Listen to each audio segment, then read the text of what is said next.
punto es que circular por las calles no sea un riesgo. Si este plan funciona, la impunidad bajará.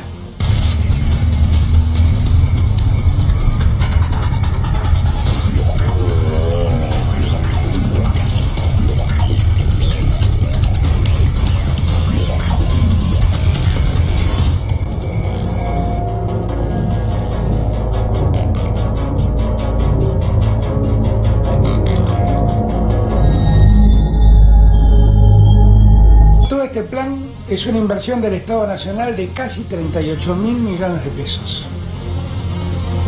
Y es plata muy bien gastada.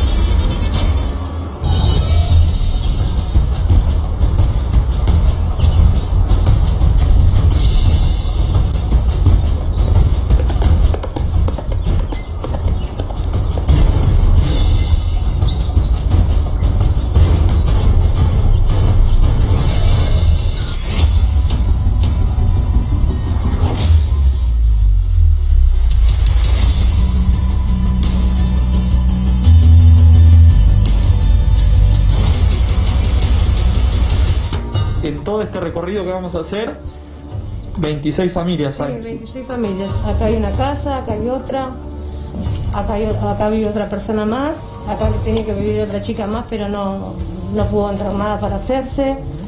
Y bueno, ahí ves otras casas más.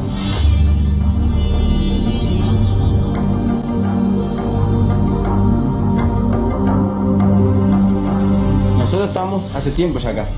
Y la gente esta decidió venir hace como 5 días. Acá estuvimos 3 días más o menos hasta que vinieron personal del ferro y a decirnos que no podíamos estar en este lugar porque acá hay un tren que va derecho para el fondo, que es el tren de carga.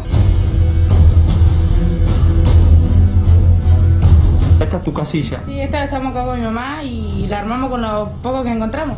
No tenemos chavo porque no conseguimos y nada de eso. Con lo poco que pusimos nylon y... ¿cómo se llama esto? Y caños. Estar así encerrados, que tenemos que estar pidiendo permiso para salir a un baño, a buscar agua para tomar y esas cosas es difícil. Pero no nos vamos a ir hasta que no nos den una solución, porque no tenemos a dónde ir.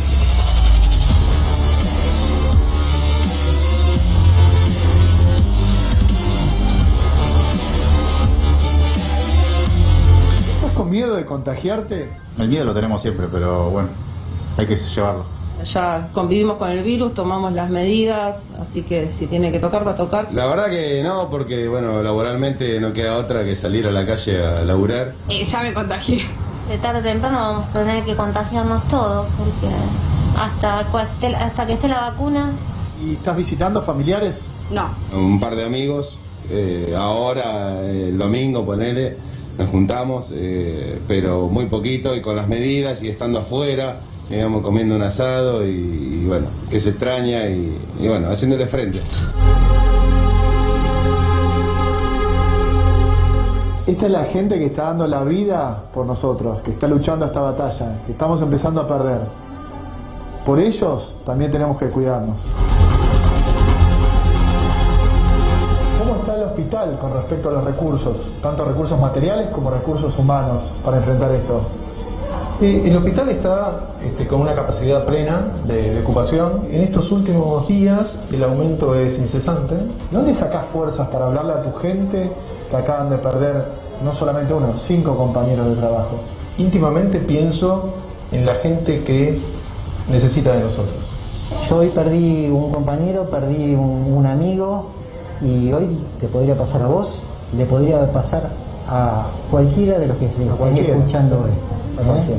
Y por momentos uno siente mucho dolor y a su vez un poquito también de bronca.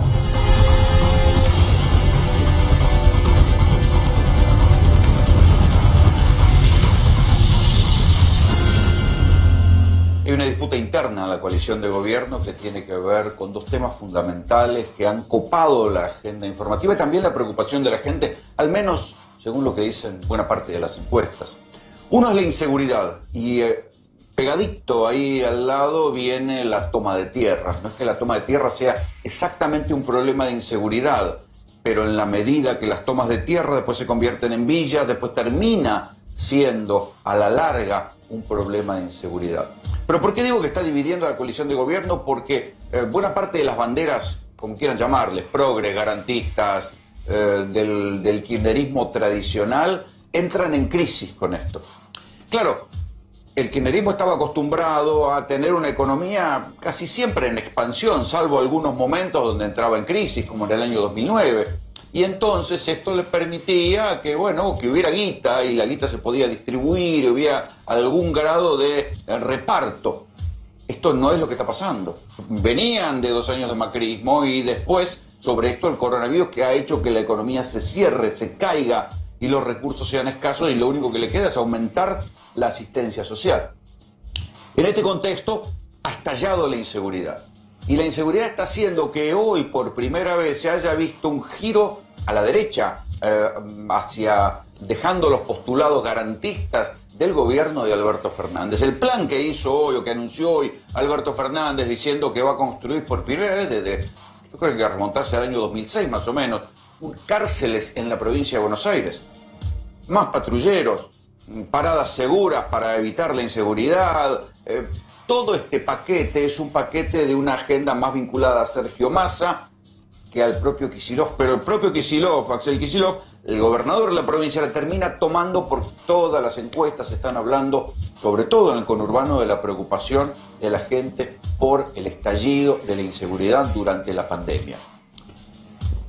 Tanto es así que vean la escenificación. Alberto Fernández habla, y al lado del gobernador Kicillof y de los intendentes, de los diversos intendentes que se iban conectando desde diferentes puntos del conurbano, estaban los familiares de las víctimas de la inseguridad. Gente que ha criticado mucho el garantismo judicial, esta costumbre que por corrupción o por no querer laburar o por criterio ideológico, los ladrones entran por una puerta y salen por la otra, los jueces de ejecución penal terminan liberando a chorros, a violadores, asesinos, solamente bajo la caución juratoria, que es la palabra del delincuente. Y todo esto que ha sido tan criticado desde los sectores no garantistas o críticos de cómo funciona la justicia en la Argentina, hoy lo incorpora Alberto Fernández en su discurso, y hasta lo incorpora el propio gobernador de la provincia, Axel Kicillof.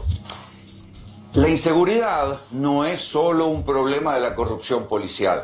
O sea, si uno piensa que solamente la inseguridad tiene que ver con las zonas liberadas que de vez en cuando da la policía bonaerense, se equivoca. La inseguridad no es solamente un problema que tenga que ver con el garantismo judicial. Garantismo ideológico o corrupción disfrazada de garantismo. Aquello que te conseguís un buen abogado, saca preso, te cambia la carátula y después te terminas soltando, ¿no? O fiscales como el fiscal Escapolán, que yo les vengo contando aquí en GPS, fiscal general, el segundo, después del fiscal general de San Isidro, el fiscal de casos complejos de San Isidro, que si no fuera porque tiene fueros estaría preso, porque presidía, según la Justicia Federal de San Isidro, una asociación ilícita de abogados policías que de donde detectaban guita le caían a alguien y o le armaban una causa o le robaban la droga y después la revendían en el mercado negro. Entonces, de esa justicia se puede esperar cualquier cosa. Van donde hay guita y no persiguen a los delincuentes que tienen que perseguir. Pero la inseguridad no es solamente eso.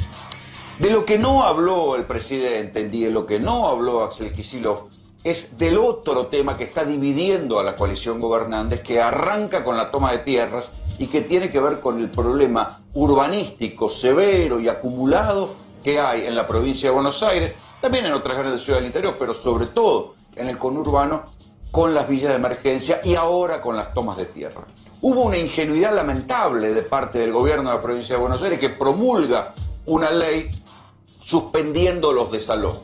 Esa ley permitió, lo que nosotros venimos contando acá, que hubiera un vacío legal por el cual los vivos de siempre, muchos vinculados a movimientos sociales, después vamos a hablar de esto, otros vinculados a abogados o a punteros o a vivos en general, que conocen bien qué lugar está flojo de papeles en el conurbano, se metieran y organizaran tomas, y esas tomas, dicen, una vez que tomaron, dicen, no, ahora de acá no nos pueden desalojar porque están suspendidos los desalojos. Eso es falso. pero así funciona.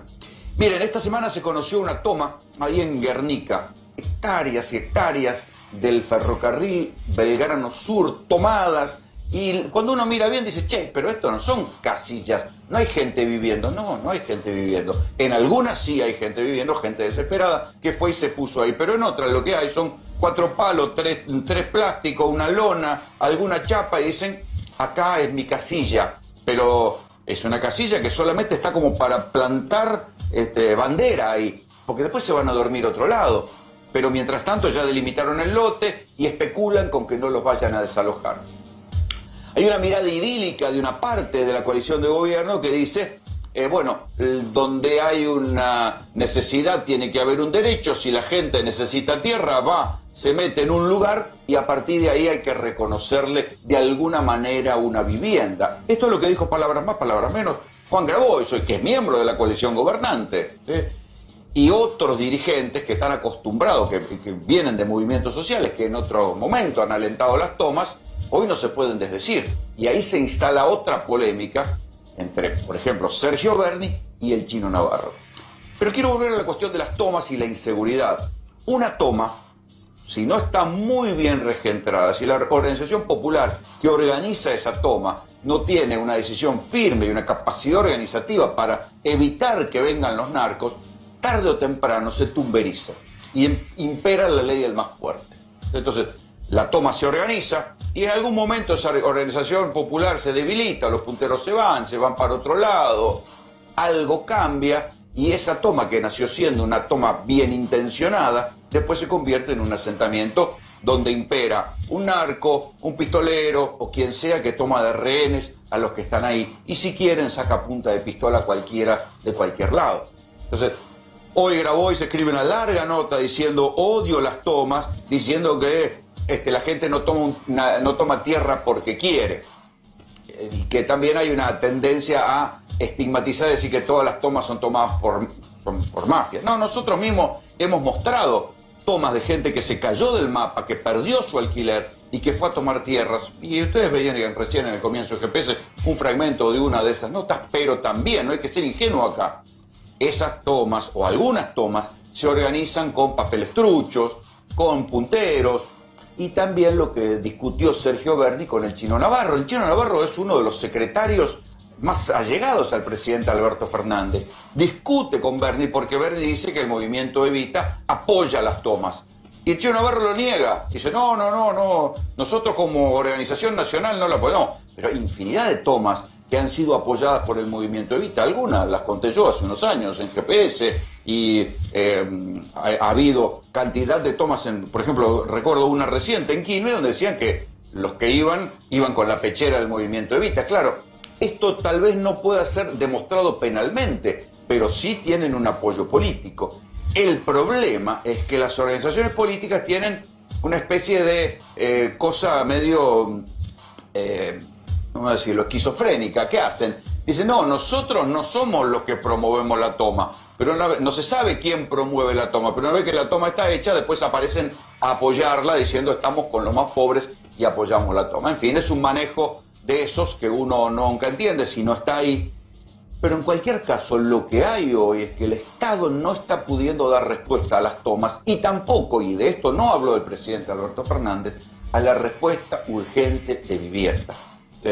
Grabois, en esta parte yo sí coincido con él, dice, bueno, la política hace años que no da respuesta a la posibilidad de que la gente pueda comprarse un terreno en el conurbano. No hay tierra para comprar, no hay lotes, no hay loteos urbanos como había en otra época. Esto es verdad y esto es un déficit de la política. Pero, del mismo modo hay que decir que el propio Grabois tiene gente en el Ministerio de Vivienda, que es el que debería encargarse de esto y de los planes de generación de suelo urbano, que los vienen anunciando y nunca arrancan. Digo, hay dos funcionarias del propio Grabois. Creo que el único lugar donde el movimiento de Grabois tiene gente es en el Ministerio de Vivienda. Se llaman Fernanda Miño y Fernanda García Monticelli. Están en la Secretaría de Integración Sociourbana. Entonces, ¿cómo es esto? Grabois critica a los políticos que no pueden hacer generación de suelo urbano, pero él tiene funcionarias en el Ministerio de Vivienda, que es el encargado de generación de suelo urbano, pero el suelo urbano no aparece, no se genera. Es verdad que el Ministerio de Vivienda, a cargo de María Eugenia Bielsa es uno de los ministerios que no ha hecho nada hasta ahora. Y en verdad el gobierno del propio Alberto Fernández tiene un severo problema de gestión en las cuestiones más complejas. La producción, la vivienda, todo esto vienen diciendo que van a tomar medidas, que van a anunciar y las cosas no aparecen, se postergan. Es mucho más fácil, efectivamente, mandar comprar patrulleros que generar lotes, que generar viviendas, que tener planes de vivienda, pero de eso se trata la gestión pública, sino que no asuman, que renuncien, que le dejen el lugar a otro que sepan cómo se hace. Es así de complejo, pero también así de simple. Una cosa es decir que hay que hacerlo, una cosa es decir que hay que hacer un shock de construcción de vivienda para resolver el déficit habitacional, y otra cosa es hacer papelones, porque lo que acá nos está diciendo es que se pueden hacer muchos planes de inseguridad, se pueden hacer muchos planes de mucha construcción de cárceles. Esto no es un gran desafío de gestión. El verdadero desafío de gestión para resolver el problema de vivienda, que a la larga termina siendo un problema de inseguridad, es gestionar bien y generar suelo urbano. Esto no está en debate porque nadie sabe cómo hacerlo. Entonces por eso vienen las tomas y después la discusión de si es correcto, si no son correctas las tomas. Es una discusión absurda. De estas cosas se sale gestionando y haciendo las cosas bien. ¿Qué pasó esta semana? Fíjense la secuencia. Los intendentes de Cambiemos le exigieron al gobernador Axel Kicillof que se pronunciara sobre las tomas. Los intendentes peronistas lo fueron a ver a Axel Kicillof y le dijeron: las tomas son un disparate. Se calcula que hay 4.300 hectáreas solamente en provincia de Buenos Aires que fueron usurpadas durante la pandemia. Hay partidos como La Plata que en lo que va del año ya tuvieron 40 intentos de toma, de las cuales 12 de esas tomas de tierra prosperaron. Y esto uno solo de esos municipios. Hay montones de municipios, sobre todo en el tercer cordón del conurbano, que están padeciendo las tomas. Entonces, los intendentes peronistas fueron a decirle a Kicillof: no pueden seguir las tomas. Por eso el gobernador Kicillof sale a pronunciarse contra las tomas, y por eso algunos aliados del Frente de Todos, como el Chino Navarro, Grabois, Luis de Lía, salieron a criticar a Kicillof por su postura contra las tomas. En esto se ve que está crujiendo la coalición de gobierno. En tema de inseguridad, Alberto, Kicillof se alinearon, ¿quién diría?, más con Sergio Berni que con la propia ministra de Seguridad, Sabina Frederick. Véanlo hoy. La semana pasada la ministra de Seguridad, Sabina Frederick, dijo que las tomas de tierras en el sur, en parques nacionales, no eran un problema de inseguridad, sino que eran un problema de vivienda. Fue tal el bochorno que el propio senador de Río Negro, Alberto Beretil Neglé, dijo: ministro, usted, la ministra de Seguridad, tiene que hacer cumplir la ley. 4 días después, la ministra de Seguridad, que había hecho ese disparate y además había mandado armar una causa contra los manifestantes que habían ido a protestar por la toma de tierra de los mapuches ahí en el Parque Nahuel Huapi, la propia ministra de Seguridad pegó un brinco en el aire, retrocedió en hojotas y dijo: las tomas de tierra son ilegales. El gobernador Axel Kicillof, Alberto Fernández, Berni, todos están diciendo: las tomas de tierra son ilegales. Efectivamente hay que resolverlas con gestión y con problema de vivienda, pero eso es a futuro. Ahora, en la actualidad, las tomas de tierra son ilegales y el gobierno parece haberlo entendido, porque esto está generando mucha desconformidad entre la gente. Altera la convivencia en los lugares. Gente que tenía una tierra que había comprado, un campo, lo que sea, no tiene por qué soportar que se lo tomen y encima seguir pagando impuestos. Porque esta es la mirada idílica de Grabois. Bueno, la gente necesita su tierra y va y la toma. Sí, pero no siempre toman terreno del Estado. Muchas veces toman tierras de gente que la compró. Y la gente, y se da la paradoja que el tipo que es dueño de la tierra no puede renunciar a la propiedad. No puede decir: bueno, ok, que me la compre el Estado. No, tiene que seguir pagando los impuestos, porque si no, ARBA y el Estado después te embargan porque vos no pagaste los impuestos de la tierra que otro tipo te tomó. Estas situaciones delirantes tienen que ser resueltas. Tienen que ser resueltas ¿por quién? Por el Estado. ¿Pero qué Estado? ¿Qué gobierno? Si es un gobierno y un Estado que no gestiona o no admite la gravedad de lo que está pasando. Para que ustedes tengan una idea, se calcula que el déficit de vivienda en la Argentina es de 1 millón de casas. El Procrear planea construir en algo que llaman soluciones habitacionales, creo que son 70.000, pero no es que van a construir 70.000 casas. Soluciones habitacionales es hacer un baño, construir una pared, hacer una ampliación, bueno, no se sabe cuántas serán las casas, ponerle que sean 25.000 casas, no es nada, es una aspirina contra una enfermedad grave, entonces así van pasando los días y así se van pasando la pelota. Están bien las tomas, no están bien las tomas, mientras tanto crecen las villas, las tomas se convierten en barrios, la justicia no hace nada para desalojarlas, los tipos que viven ahí pierden sus tierras porque nunca más las van a recuperar, y esos barrios tomados pues se convierten en villas, y esas villas se convierten en lugares donde los que viven ahí no van a tener salida porque ahí no llega el Estado, no va a haber escuelas, van a quedar presos de cualquier puntero que venda droga, y después algún día esos pibes que se criaron ahí, buena parte de ellos, estoy hablando de estadísticas, no de generalidades, buena parte de ellos su única salida va a salir a chorear y vuelve a empezar el círculo vicioso de la inseguridad. Generar suelo urbano, generar barrios, generar vivienda, construir, no solo da laburo, también equipara y hace más manejable el tejido social. Nada de esto está en debate. Lo que hay hoy es esto, comprar más patrulleros, construir más cárceles, que está bien para hoy, pero no es una solución para el futuro. Mientras tanto, siguen discutiendo boludeces. Bienvenidos, esto es GPS. En muchos lugares donde la situación de utilización de las camas de terapia intensiva ha crecido significativamente. En el AMBA, en Ciudad y Provincia de Buenos Aires, tenemos una ocupación alta. Estamos extremadamente preocupados porque la situación es grave y porque nos sentimos solos. Esta es la gente que está dando la vida por nosotros, que está luchando esta batalla, que estamos empezando a perder. Por ellos también tenemos que cuidarnos.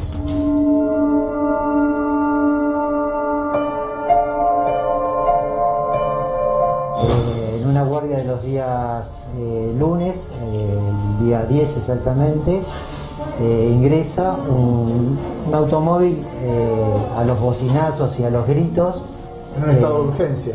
Exacto, típico de una guardia de hospital, con, gente gritando, desesperada.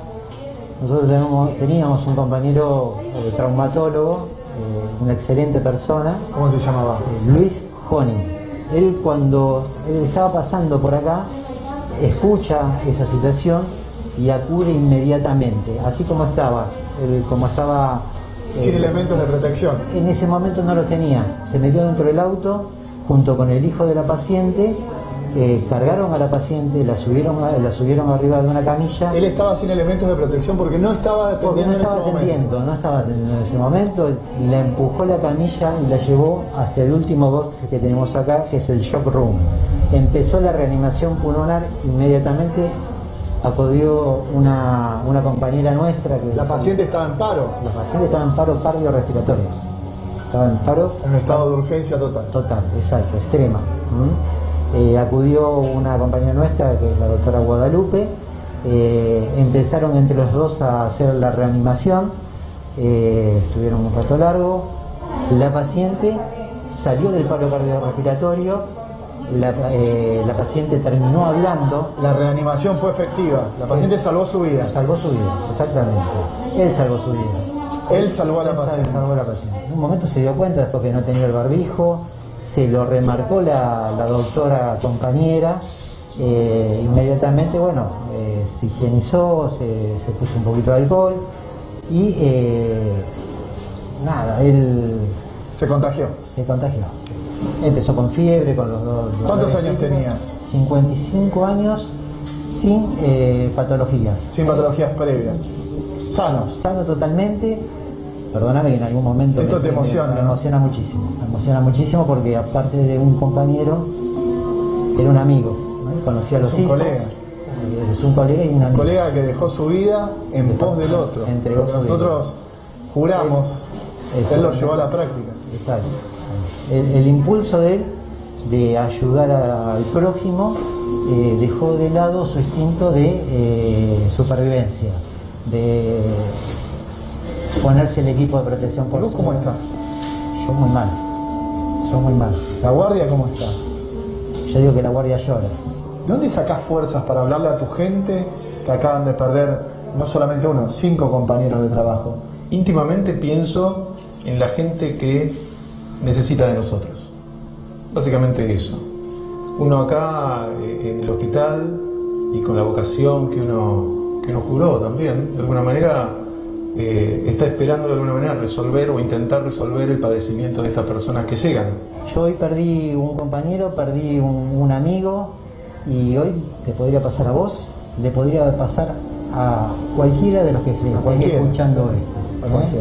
Y por momentos uno siente mucho dolor y a su vez un poquito también de bronca.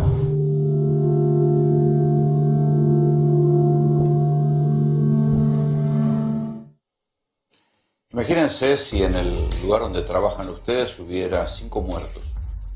Y nosotros aquí en el canal, alrededor nuestro, en lo que va de la pandemia, tuviéramos 5 personas que se murieron laburando, solamente por estar laburando.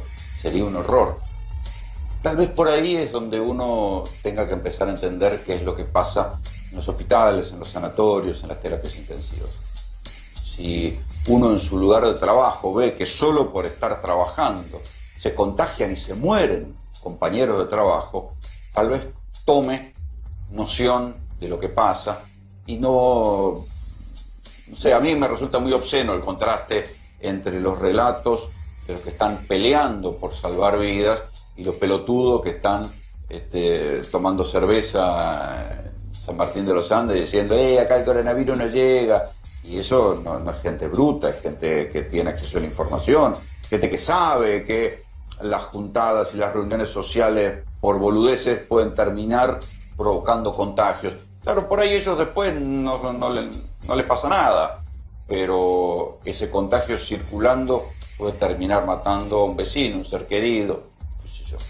El contraste, en cualquier caso, son de las dos caras de la sociedad, entre los que ven alrededor que se enferman ellos, se pueden morir sus compañeros de trabajo, y los pavotes que dicen, no, yo siento mi libertad coartada si no puedo ir a tomar una cerveza a la esquina. Es eso, es un contraste que a veces es obsceno. Rodrigo, vos estuviste ahí,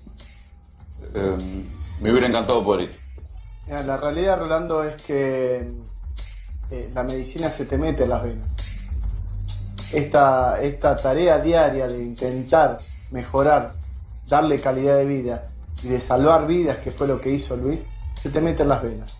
Esto realmente te llega lo más adentro que te pueda llegar.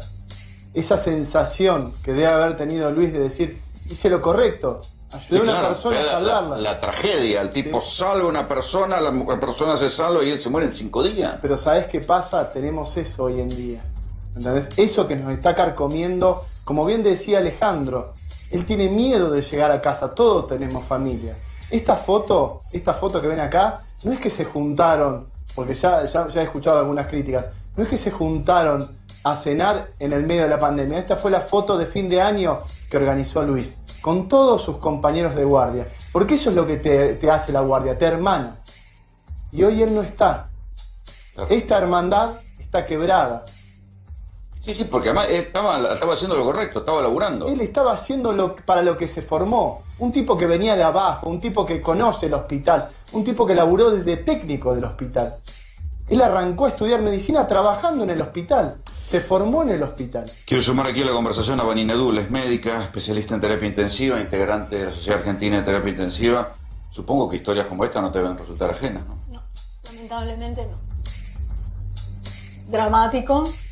Es algo que pasa todo el tiempo, cada vez más. Hoy salió una noticia que México es el país con más cantidad de muertos en el sistema de salud de América. Lo mismo pasa en Brasil, que le sigue. Nosotros tenemos muchos compañeros, muchos colegas afectados. Estamos permanentemente en exposición y no sabes... ¿Perdiste compañeros de trabajo? No. Por suerte no tuve que pasar por esa situación. Sí conocidos, sí se han muerto compañeros conocidos, no particularmente amigos míos o compañeros de mi trabajo, pero sí conocidos de nuestra especialidad. Sí, yo digo, siempre lo hablamos con Rodrigo, debe ser muy escalofriante, ¿no? Porque en definitiva en otras circunstancias no se hubiera muerto, en otra temporada de neumonía no se hubiera muerto. Y además las circunstancias. Porque una cosa es cuando te puede pasar que te contagias en la calle, otra cosa es cuando te contagias porque no tenés los elementos de protección que corresponde, o porque los elementos de protección que te dan no son los adecuados. A nosotros nos ha pasado mucho esto en distintos lugares. Ahora estamos con un suministro correcto, aunque los barbijos, por ejemplo, que nos acaban de dar, son barbijos que no son herméticos. Y te vas a quejar y se los mostrás y te dicen, y sí, pero es lo que hay. Entonces lleva que además... Que lo que hay, vení vos acá adentro. Un montón de- Vení vos acá adentro, ponete barbijito. la persona que te dice lo que hay no es la persona que intuba un paciente. ¿Vos te acordás, Vanina, Entonces- cuando empezó todo esto allá por el 20 de marzo, todo el temor y todo lo que nosotros, que de hecho me consta, invertimos en elementos de protección porque Todos no seguimos comprando. sabíamos qué La semana pasaba? pasada, cuando me dieron el barbijo chino trucho, por el cual la Asociación de Médicos Municipales hizo un amparo y lo ganó, y hubo una cautelar que dijo no les pueden dar esto, después los volvieron a dar, me acabo de comprar una máscara que me salió 5.000 pesos. Ese Rolando es el miedo, es el miedo.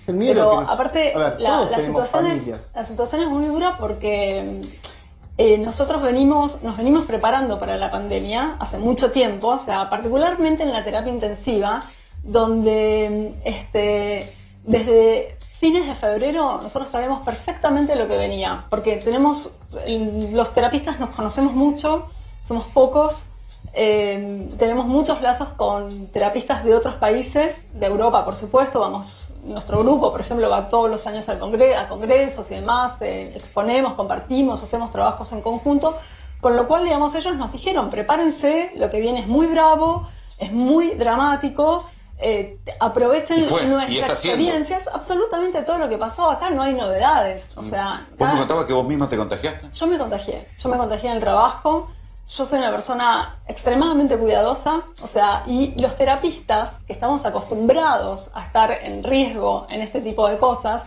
que sabemos protegernos, yo ya viví una pandemia, yo viví el 2009, Claro. digo, la pandemia H1N1, digo, yo no aprendí a ponerme un equipo de protección ahora, es algo que lo tenemos incorporado, obviamente que ahora nos entrenamos mucho más, pero digamos, nosotros estamos intubando gente con tuberculosis, con contagio de posibilidades de virus respiratorios graves permanentemente.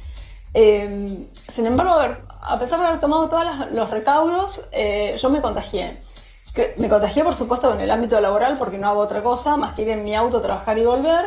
Y seguramente en los ambientes hiper reducidos que tenemos, donde en la misma habitación dormimos un montón y tenemos un baño que usamos 20 personas en un mismo día y que tenemos al lado la mesa donde comemos y hacemos el pase, entonces algún descuido en una situación donde te sacás el barbijo a las 5 de la mañana para tomar agua, por ejemplo, o sea, te puede llevar a esa situación de contagio.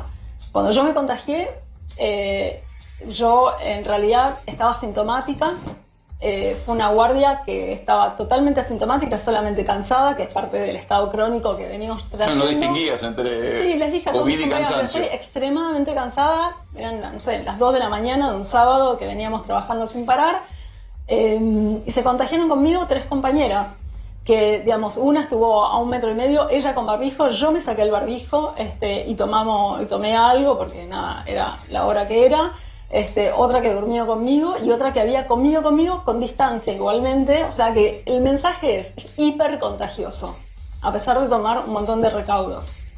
Sí, Entonces- y llega un punto que inclusive es hasta azaroso cómo te pega la enfermedad. No Ahora, sabés les cuál es el pregunto a criterio de los gravedad. dos, en función también de lo que pasa en los hospitales, porque digo, acá en los canales, en las radios, también hay contagios. Pareciera que los contagios en los hospitales se llevan más gente puesta, la gente, ¿por qué es? Yo creo que tiene La que ver cantidad de con- carga viral. Yo creo que tiene que ver con el tiempo de exposición. Ellos, los terapistas, son los que más tiempo están expuestos a la circulación viral. La terapia intensiva, no te olvides que es la zona donde mayor circulación viral hay. Son todos pacientes respirados, son todos pacientes complicados, pacientes graves, y ellos son los que más están expuestos. Yo el otro día, después de estar 2 horas con el equipo de protección dentro de la terapia, salí y estaba agotado. Ellos hacen turnos de 8, 12 y hasta de 24 horas porque nos estamos quedando sin médicos. Bueno, eso es lo que me contaba, que salís agotada. Y sí, es así. Te pones el equipo y Empezás a revisar pacientes, a las 4 horas no se aguanta más, te lo tenés que sacar, y el tema es la recolocación, porque también la gente por ahí tiene que saber que nosotros nos ponemos un barbijo reutilizado, que estuvo en contacto, terminás de intubar un paciente, hay aerosolización, eso se contaminó, por ¿Que supuesto. no se desinfectan? No, los barbijos no, los volvés a utilizar, entonces el momento de recolocarte el barbijo es un momento de mucha tensión en el cual podés cometer errores y te tocas alguna mucosa y te vas a contagiar. Entonces eso es todo. Esperen un cachito porque hay una segunda parte del informe donde vamos a ver una cifra que a mí me llamó muchísimo la atención. El director del hospital reconoce que el hospital está al 100%, la terapia intensiva está al 100%, y reconoce también que de cada 100 personas, cada 10 personas que entran a terapia intensiva, solo salen vivas 3,5, o sea que el 65% de la gente que entra a terapia intensiva por coronavirus no sale.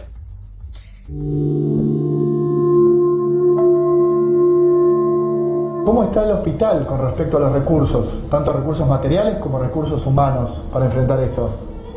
El hospital está con una capacidad plena de ocupación, más allá de que nosotros prácticamente triplicamos la capacidad operativa de terapia intensiva, se sumaron respiradores, monitores, camas de última generación.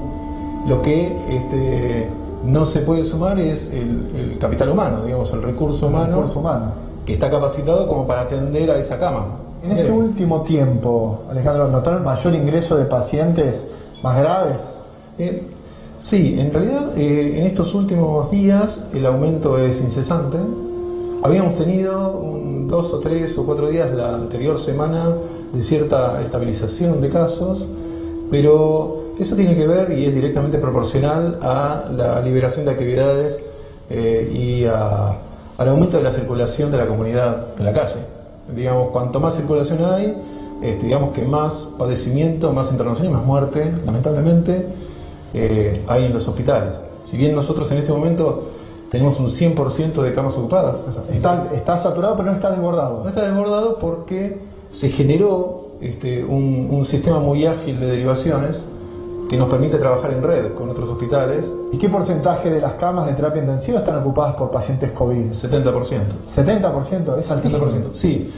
Sí, porque la curva se invirtió. Nosotros al principio teníamos un 20, un 30% de pacientes COVID versus los otros pacientes no COVID, y esa curva se fue invirtiendo porque la curva, digamos, normal de enfermedades típicas del invierno se mantuvo estable. Lo que subió fue, obviamente, por la pandemia, la enfermedad de COVID. Si bien nosotros aumentamos el número de camas, casi todas se fueron ocupando con pacientes COVID. ¿Cuál es el tiempo promedio de internación en la unidad? Y lamentablemente es largo el tiempo. Uno habla de entre 20 y 25 días de estadía de pacientes COVID. Eso hace que justamente ese girocama no sea tan bueno como para la posibilidad de recepción de nuevos pacientes. ¿Qué porcentaje de pacientes que están en terapia intensiva no logra salir? Es un porcentaje alto, es mayor al 65%, 70%, porque digamos que la enfermedad, si bien tiene un índice de letalidad bajo, los pacientes que entran a terapia intensiva son los que más graves están y son los que más comorbilidades habitualmente tienen. También uno ve que hay un relajamiento que es desproporcionado a las características de la pandemia que tenemos ahora. ¿Tenés miedo cuando llegás a tu casa? Sí. ¿De qué? Y porque cuando uno llega es como que se siente que puede transmitir de alguna manera esta infección con sus hijos, con sus seres queridos que están en casa. Entonces uno se traba en el impulso de ir a abrazarlos, a besarlos, porque a veces tenemos ese impulso por esa descarga cuando uno llega del hospital. Si bien estamos acostumbrados porque somos médicos de hace muchísimos años, pero digamos que en esta etapa es más duro. Estación al amanecer, estación al abrigo, al cuidado, estación al trabajar, al ahorrar, estación al seguir, YPF, estación al servicio. Una de las cosas que uno se pregunta es cuando una terapia intensiva está saturada, si a uno le da un infarto, ¿dónde va? A esa terapia intensiva. ¿Y dónde te meten? donde se puede. ¿Qué es donde se puede? Porque el otro día yo leía, por ejemplo, la historia de una enfermera de Jujuy, de Perico, que le da un infarto y va a la terapia intensiva del hospital y le dice, no, acá no hay más lugar, está todo lleno de casos de coronavirus. Entonces empieza a viajar buscando un lugar donde le internen y se murió en el camino. A medida que pasa el tiempo, aumentan las chances de mortalidad de la patología de la que vos me dijiste. Si vos vas con un infarto a una terapia intensiva donde no hay lugar y empezás a girar buscando camas, va pasando el tiempo y van aumentando las chances de morirte, ¿es así? Pero esos muertos no se computan en la estadística del coronavirus, porque no corresponde tampoco. Esa es la consecuencia de la saturación. Vos fijate que el doctor Zayed dijo muy claro, estamos saturados, estamos al 100, no estamos desbordados. ¿Qué ha pasado? Decir, no, acá no hay más lugar. En los lugares donde yo trabajo cada vez es más difícil ubicar pacientes, pero todavía se puede. Pero esto está pasando en todas partes. Eso es lo que se llama, lo que vos estás nombrando, las muertes extras del COVID. Son personas que se mueren de otras patologías que no son COVID, que podrían haber sido atendidas y no lo son atendidas. Eso es colapso sanitario. Que tiene una ACV, que tiene un infarto, que necesita un accidente de tránsito, que necesita terapia en ese lugar cerca, porque no lo puedes trasladar. Bueno, exactamente. Parte del problema de la reapertura de todo lo que es el tráfico era que se van a empezar a incrementar los accidentes de tránsito. Todos esos pacientes, de hecho, vos fíjate, el Hospital Posadas es el número 1 en atención de accidentes de tránsito. La terapia intensiva del Hospital Posadas es la número 1 en atención de pacientes de accidentes de tránsito. ¿Qué va a pasar con eso? Rosa Reina es presidenta de la Sociedad Argentina de Terapia Intensiva y la tengo en una pantalla. A ver, doctora, ¿qué pasa cuando las terapias intensivas, ya se sabe, están a veces saturadas, a veces sobrecargadas de pacientes de coronavirus? ¿Qué pasa con el que tiene un infarto, una ACV, un accidente de tránsito? ¿Cómo lo manejan? Sí, se vuelve, ¿qué tal? ¿Cómo les va? La verdad es que se vuelve complicado, se vuelve complejo, como están diciendo los colegas que están comentando. Las camas de terapia intensiva se han ido expandiendo para los pacientes COVID, que son los que más están ingresando, pero lo que pasa es que al principio, cuando empezó la cuarentena, realmente había bajado bastante el ingreso de estos pacientes, ¿vale? Tampoco era lógico, ¿no? Porque nosotros seguíamos diciendo que los pacientes que tienen patologías crónicas o que están comenzando con una nueva enfermedad como un infarto, como un accidente cerebrovascular, deben consultar y deben ir al médico. Lo que habían bajado muchísimo, pero muchísimo, fueron los incidentes de tránsito. Eso es verdad. Y eso hizo que bajara muchísimo el uso de la terapia. Claro, porque la mayoría de esos pacientes van a las terapias intensivas pues son pacientes graves. Pero la verdad que en el último mes y medio, casi 2 meses, se han empezado a incrementar los incidentes de tránsito. No el mismo porcentaje que lo habitual, pero sí están habiendo más incidentes que lo que principio. Eso suponemos que tiene que ver con la circulación. Con obviamente. Y las personas o los pacientes que llegan con otras patologías, como bien se ha comentado ahí, muchas veces llegan con ya muy avanzado la sintomatología de esas patologías. O sea, llegan más graves porque llegan en una etapa temprana de esas patologías. Y eso son las consecuencias también de esta pandemia. Y ahora, doctora, ¿quién toma la decisión? Bueno, van teniendo camas para esos pacientes. ¿Quién toma la decisión de decir, no, mire, acá no lo puedo tener? La verdad que lo que queremos es no tomar esas decisiones. En algún lugar lo vamos a tener que atender, lo estamos atendiendo y los tenemos que atender. Lo que estamos pidiendo y lo que estamos diciendo es tratar de evitar de llegar a este colapso absoluto, ¿sí? Todavía, como también han dicho algunos de los colegas, hay camas que se están utilizando o camas que se están ampliando. Lo que no queremos es llegar al punto donde no tengamos ninguna. Doctora. Entonces, por eso estamos alertando que si se hace esta apertura, las aperturas, como se han dicho, deben ser inteligentes, deben ser programadas, deben ser siguiendo un protocolo, evaluando cuáles son las que se deben hacer y cuáles son las que no son necesarias. No todas son necesarias. Estamos en un desastre sanitario, algo a nivel mundial que no pasó nunca. Yo hago terapia intensiva desde el año 84 y empecé mi residencia en el año 81. Nunca vi esto, jamás.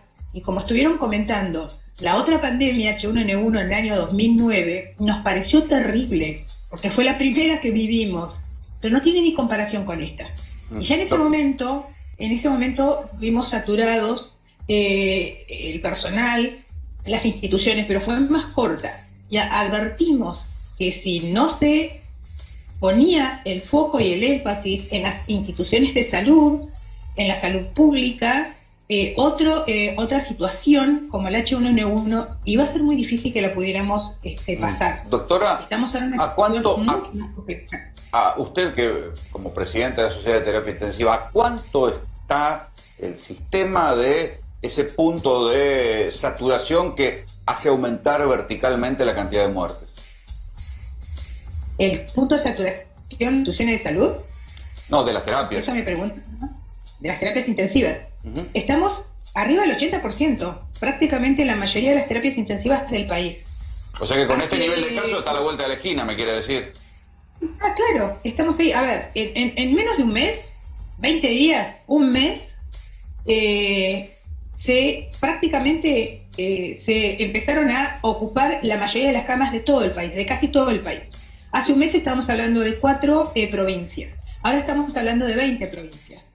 La mayoría de las provincias como Mendoza, Jujuy, Salta, Tucumán, Santa Fe, Córdoba, Entre Ríos, Tierra del Fuego, Chubut, ahora, a ver, Santa usted me está Cruz, pintando un cuadro. se ha visto incrementada en los últimos, prácticamente en el último mes, y en este momento el personal está colapsado y las terapias intensivas están arriba del 80%. Usted me está contando, doctora, un cuadro dramático. También una nota. Usted me una nota comentando esto, la ciudad de Mar del Plata.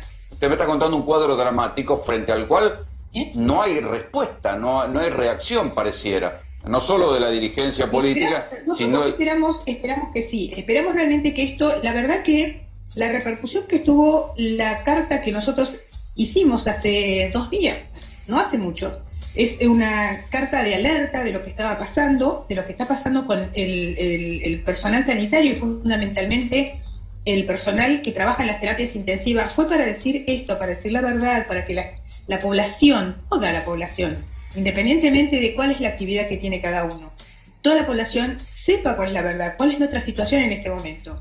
Porque ¿se reunieron con el presidente Alberto Fernández? Y fue uno de nuestros intensivistas y se reunió con el presidente. ¿Qué les dijo el presidente? Lo que dijo el presidente es que, realmente se sintió conmovido por la carta que habíamos sacado, que tomaba conciencia de lo que estaba pasando en las terapias intensivas y que se iba a ocupar de este problema, se iba a ocupar de esta situación. Doctora, ellos de qué forma permítame, lo tendrán que trabajar. Permítame una cosita, a ver qué piensa usted, porque siempre la respuesta que estamos obteniendo es aumentamos la cantidad de respiradores, aumentamos la cantidad de camas, aumentamos la cantidad de bombas, abrimos hospitales, pero lo que no se está aumentando es el personal. O sea, no hay capacidad de respuesta en el personal. No se puede. Es que no se puede. No se puede porque el personal especializado, altamente jerarquizado, como es la terapia, los intensivistas, sean los enfermeros, los kinesiólogos, los médicos, bioquímicos, los que fueren, no se pueden formar en pocos meses. Nosotros necesitamos mínimo... O sea que ahí hay un límite. Por supuesto que hay un límite. No solo no se pueden formar, sino que además caen y se contagian y se enferman. Por supuesto. A ver, espere. Y esos lugares hay que reemplazarlos, porque el trabajo de la terapia intensiva son 24 horas los 7 días de la semana. Espera un poquito que no hay forma. Aquí Fernando Cerolín le quiere hacer una pregunta, doctora.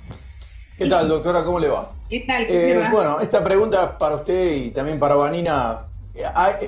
Hay un dato que a mí me sorprendió, que es que en 2018 murieron casi 32.000 personas de influenza en la Argentina, según TELAM, y confirmado por el Ministerio de Salud, y no nos enteramos de nada, porque estamos ahora con 10.000 muertos por coronavirus, y estamos todos asombrados. Cuando pasó eso, ¿qué estaban colapsadas las terapias?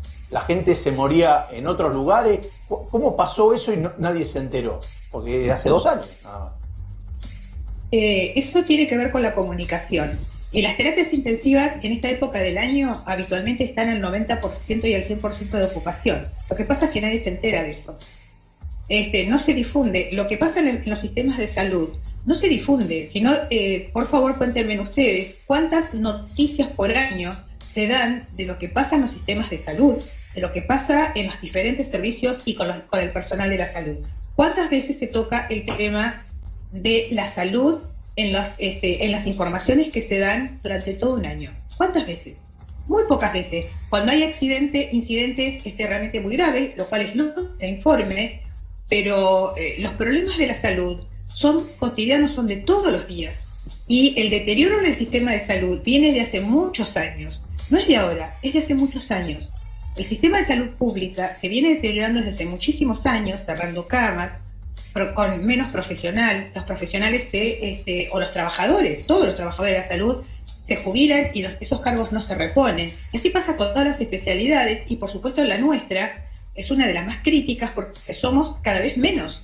Entonces, cada vez somos menos intensivistas para cubrir las cantidad de camas que se van abriendo. Sí, y eso ahora se descubre. El empleo que se fue incrementando también en los últimos años, porque los salarios se fueron quedando. No se han incrementado, no se han jerarquizado la especialidad, no se está jerarquizando el trabajo de los intensivistas, y la mayoría tienen que trabajar en más de un lugar. A ver, doctora, espera que aquí Vanina quiere decir algo. Hola, Rosa. Sí. Hola, Vanina, ¿cómo estás? Bien. Un placer escucharte. Respecto a la pregunta de se murieron 32.000 personas por influenza, dijo, ¿no? Hay que tener mucho cuidado con los números en general, porque todos los años nosotros tenemos una vacuna para la influenza, donde cada patología tiene su mortalidad. Entonces eso es, y las patologías en general tienen tratamientos. La influenza genera una neumonía viral, también digamos que puede ser muy grave, pero nosotros tenemos una vacuna para eso. Entonces ahí, por ejemplo, hay que poner el foco en que se tienen que vacunar todas las personas vulnerables y esa mortalidad baja. Al mismo tiempo va a haber una cantidad de muertos que nosotros no vamos a poder evitar, que tiene que ver con personas... Está bien, pero todos lo relacionamos con el 2009, el pico. Yo me enteré hace poco que el pico había sido en 2018, y más allá de que ahora aparecieron todas esas vacunas que no se dieron, ¿no? Que es otro disparate. Lo que pasa es que en 2009 aparece una versión nueva de la enfermedad. Ahora nosotros estamos frente a una enfermedad desconocida, que no tiene tratamiento, que no tiene una vacuna, que es mucho más contagiosa, y que esos 10.000 mañana pueden ser 100.000. Entonces, nosotros esto vos lo evaluás retrospectivamente, vos no sabés cuánto va a ser la mortalidad de esta patología, y la prevención de esta patología es lo que está en nuestras manos. Por eso en la carta que escribió la Sociedad Argentina de Terapia Intensiva hacia la población fue en el contexto de decir, esto se está yendo de cauce. Esto se está desbordando completamente. Como somos nosotros, y todo lo que está diciendo la doctora Reina, somos nosotros las personas que le estamos sosteniendo la mano a los pacientes, que contenemos a los familiares. Entonces, cuando vemos que empiezan a haber discursos totalmente discordantes, súper confusos, donde la política se mete, donde la contienda política está marcando lo que es el rumbo de una medida sanitaria. Si yo te digo que hay una epidemia de cólera y que vos tenés que lavarte las manos, que ponerle lavandina al agua, que hervir los alimentos, no va a haber una manifestación en contra de que no puedas comer lechuga sin lavar, ¿entendés? O sea, pero la verdad es que acá hay una medida sanitaria, que es la cuarentena, que en realidad es el aislamiento. Es el hecho, yo estoy sin barbijo en este momento porque estamos todos a mucho más de 2 metros y por el tema de hablar acá en público, pero digamos, de utilizar correctamente el barbijo, de lavarte las manos, de mantener un aislamiento como corresponde, de no estar mezclándote porque sí, y de hacer las actividades básicas, eso no se está cumpliendo. Y eso hay algunos grupos políticos que lamentablemente están alentando eso. Sí, pero ustedes ven algo que el resto de la sociedad no ve o niega. Es que también está confundida, porque vos al mismo tiempo, la gente no tiene por qué saber lo que pasa. La mayoría de las personas no entienden nuestra especialidad, no saben que existe esta especialidad, piensan que somos médicos, que hicimos otra cosa y que después terminamos en una terapia intensiva sin saber que la terapia intensiva es lo que dice la doctora Reina, que tiene una formación que lleva muchísimos años, son 4 años de residencia y toda la experiencia que viene después. lo que dice Vanina tiene razón, hubo mucho discurso político que se mezcló mucho, el tema del cuarentena y antecuarentena, el blanco y el negro, No, y que así nosotros venimos planteando, y así estamos. y es la realidad que estamos teniendo hoy en día en la parte sanitaria. Y así Pero ni estamos. siquiera es el blanco y el negro, porque el mismo que hoy te dice ¿por qué no abren? Mañana te dice ¿por qué se te murió toda esta cantidad de gente? El mismo tipo, el mismo periodista. Pero por eso la sociedad y los miembros que la integramos decidimos tener una postura franca hacia la población a la que le estamos hablando no en términos paternalistas o como a los chicos, bueno, quédense tranquilos, tenemos todo bajo control. No, la situación está en muchos lugares descontrolada y en muchos otros lugares al borde de estar descontrolada y colapsada. Entonces, el mensaje que nosotros le quisimos dar fue, por un lado, mírennos a nosotros, mírennos, o sea, nosotros tenemos compañeras que están amamantando y que van a atender pacientes con COVID y que se vuelven en pánico a su casa de contagiarles a sus bebés. Tenemos compañeros que tienen bebés recién nacidos porque los varones tienen 10 días. Tenemos, digamos, están los residentes haciéndose cargo de un montón de pacientes y de atención porque no hay médicos especialistas suficientes. Aumentaron el número de camas. Vanina, a los residentes no les sacaron la residencia, no egresaron de su residencia. Le extendieron el periodo de residencia para no perder esos médicos. Doctoras, les agradezco mucho que hayan venido y les agradezco el testimonio. Doctora Reina, muchísimas gracias ahí a la distancia. Muchas gracias. Y siempre gracias a ustedes. Y cuando uno piensa en esto que acaban de contar los doctores, que ven ahí en la trinchera de las terapias intensivas y se da vuelta y mira a la sociedad y dice, acá hay una esquizofrenia importante o hay una situación de negación importante del peligro. ¿Nosotros qué hicimos? Salimos a preguntar a la gente, del mismo modo que fuimos a una terapia intensiva a ver esa trinchera, salimos a la calle a preguntar a la gente. Véanlo. ¿Estás con miedo de contagiarte? El miedo lo tenemos siempre, pero bueno, hay que llevarlo. Ya convivimos con el virus, tomamos las medidas, así que si tiene que tocar, va a tocar, como en su momento hemos salido de la gripe A. La verdad que no, porque bueno, laboralmente no queda otra que salir a la calle a laburar. Ya me contagié. Sí, yo soy médica acá del Castex, estoy en el servicio de clínica médica y ya me contagié. Hice el aislamiento que había que hacer y volví a tomar posesión del trabajo. ¿Cómo pasaste la enfermedad? Asintomática, nada. De tarde o temprano vamos a tener que contagiarnos todos, porque hasta que esté la vacuna. Ya pasé la enfermedad. ¿Ya tuviste coronavirus? Sí. ¿Y cómo la pasaste? Y dentro todo aislado, en casa, alejado de la familia, alejado de mis compañeros, trabajo acá, soy médico residente, así que es una ocasión que pasó como varias que están pasando actualmente. ¿Cambiaste alguna de las medidas de seguridad en virtud de que se flexibilizó un poco más todo? No, sigo limpiando todo con agua con lavandina, con alcohol diluido, antes de ingresarlo a la casa lo dejo ventilando en la puerta. ¿El mate lo compartí? No, el mate no lo comparto. No, el mate, pero no lo dejo. Siempre en cuarentena, en casa. Sí, igual, siempre en casa, no salimos, nada. ¿Y estás visitando familiares? No, porque intento cuidarlos, porque son gente grande, con factores de riesgo, con comorbilidades que hay que cuidar. Un par de amigos, ahora el domingo, ponele, nos juntamos, pero muy poquito y con las medidas y estando afuera, digamos, comiendo un asado y bueno, que se extraña y bueno, haciéndole frente. Para nada, ni tampoco dejamos que venga nadie. Daniel Feierstein es sociólogo y esta semana escribió un hilo de Twitter que a mí me llamó mucho la atención porque decía que bueno, que las dos explicaciones que hay están como generando más negación en la sociedad. Este sentimiento que uno ve muchas veces tanto en los que salen a gritar desde Chapelco, aquí el coronavirus no existe y se juntan sin barbijo, como los que niegan el coronavirus y lo que está pasando por una cuestión absolutamente ideológica. Bueno, ¿por qué pensás que estos discursos están fracasando, Daniel? A ver, Rolando, ahí te respondo, pero te puedo pedir 30 segundos, un minuto antes, porque yo estoy haciendo una excepción viniendo aquí. Lo hablé con tu producción, que la tenés que felicitar, es muy insistente porque yo le propuse... A eso nos dedicamos. Por videoconferencia, qué es lo que corresponde, ¿sí? Y lo que quería decir antes de responderte, ya te respondo, es que esto que estamos haciendo está mal. Está mal. ¿sí? 1, 2, 3, 4, 5, 6 personas, todos distribuyendo en un ambiente cerrado la saliva. No sabemos exactamente cuál es la distancia, pero además no sé si, con todo respeto te pido, y si no se puede, pero si pueden enfocar al personal que está trabajando con nosotros, que ellos sí nos están cuidando a nosotros, porque el barbijo no te cuida a vos, el barbijo cuida a los demás.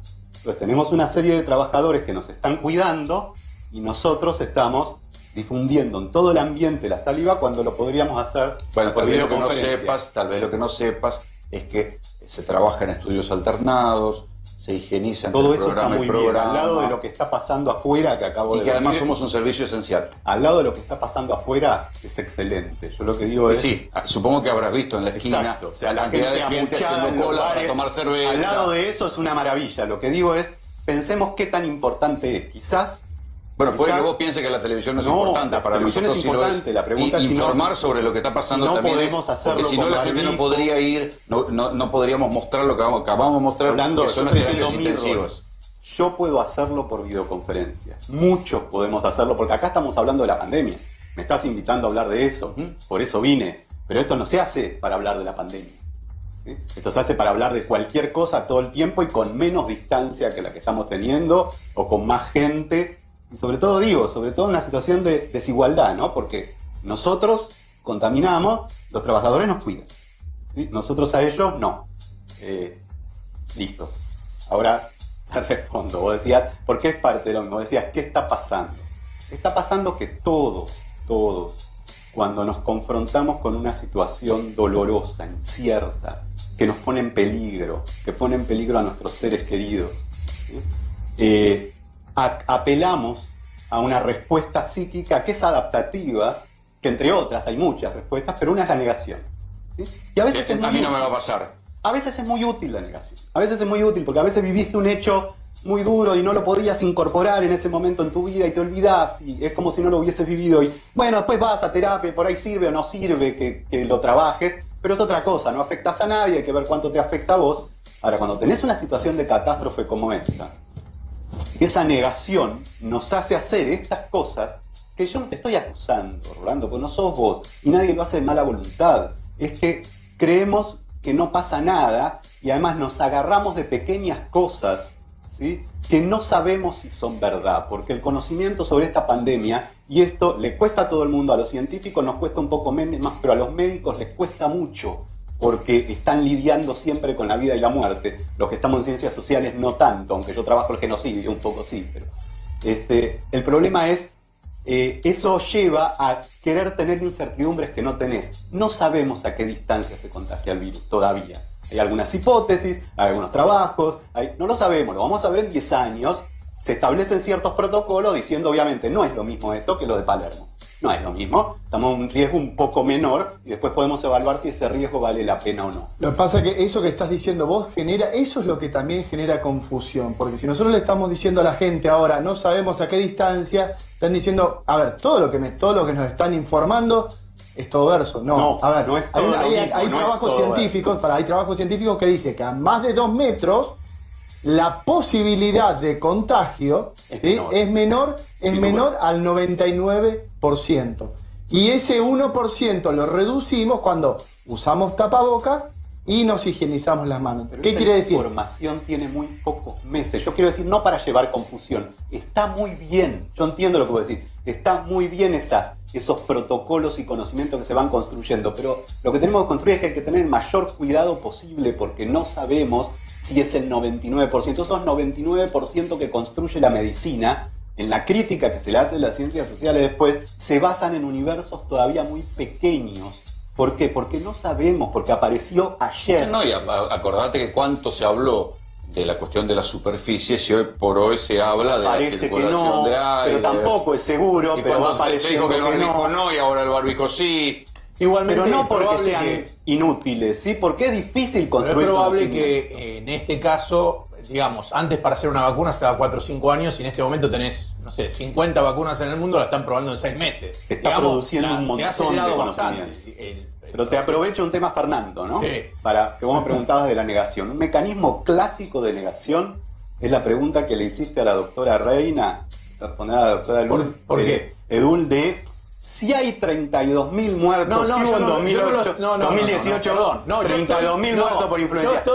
Yo creo que si trabajás el genocidio, yo lo estoy preguntando desde el otro lado, no de los 32.000. Yo creo que hubo un ocultamiento de 32 muertes. Sí. 32.000 muertes. Estamos hablando de 10.000. Se murieron 32.000 en Argentina y no lo supo nadie. Porque cuando en paralelo se denunciaba la desaparición de vacunas. Cuando encima faltaban las vacunas y ahora aparecieron las vacunas. Entonces tendría que estar preso el ex ministro que iba por medio últimamente la respuesta de que apareció. te daba, porque eso se usa mucho, si vos lo dijiste así, No, yo lo dije con ese totalmente de sentido. acuerdo. Cada vez estoy preguntando, hablamos de 10.000, se murieron 32.000 personas y no se enteró nadie. ¿Sabés cómo me enteré de eso yo? ¿Sabés cómo me enteré? Me enteré por esto. En uno de los programas me enteré que en Estados Unidos habían muerto 80.000 personas de influenza. Y dije, ¿qué desastre tuvo Estados Unidos? Y vino una médica y me dijo, ¿sabés cuántos murieron en la Argentina en 2018? 32.000. Y me volví loco y empecé a averiguar esto. Y resulta que estuvo tapado. Nadie lo dijo. En ningún país se sabe cuántos son los muertos hoy por coronavirus. Pero no porque nos quieran ocultar la información. Algunos lo ocultan. Porque esto lo trabajamos los sociólogos después. ¿Sabés cuándo vas a saber los muertos de la pandemia? Cuando podamos contrastar en un par de años. Con la gripe española pasó así. Claro. El promedio de muertos anuales. Los muertos que no estaban. Porque es lo que le preguntabas vos también en el sentido bien, bueno, ¿qué pasa con los muertos por otras cosas? Sí. Y ni que hablar cuando colapsa el sistema de salud. No lo sabemos, lo vamos a ver cuando comparemos, que ese trabajo sí lo hacen las ciencias sociales y te digan, mira, tuvimos 58.000 más o 150.000 o 300.000. Porque es 10.000 hoy, pero vos tenés 6.000 a 10.000 muertos, calculan los que trabajan con nosotros en el equipo de simulación estadística, que es gente más de otras áreas más exactas, pero que trabajan realmente muy bien en simulación de procesos. Vos tenés entre 6.000 y 7.000 muertos que ya circulan, pero ya están muertos. ¿Sí? ¿En qué sentido? Si cerráramos hoy todo y tuviéramos cero contagio, que es imposible, con el número de contagios hoy activo que tenemos 6.000, ellos calculan 6.000. Pero esos 6.000 es si hiciéramos algo que está claro que socialmente no se puede hacer. Una cosa o sea que van a ser muchos más, además de los 10.000 que llevamos. Una cosa que me llamó la atención es que vos decías, ya más o menos todo lo que tiene para decir la medicina hoy en materia de prevención está dicho y no está funcionando, con lo cual es un problema más sociológico que médico. No el virus, lo que es un problema sociológico más que médico es el comportamiento social y, por ejemplo, una cuarentena. Pero ahí es una discusión eterna que tenemos con la medicina desde la sociología de la salud, porque no vale para el coronavirus, vale para la tuberculosis, vale para el mal de Chagas, que es un proceso de salud, enfermedad, tensión, así se llama, involucra distintas dimensiones. Una cuarentena es un hecho social.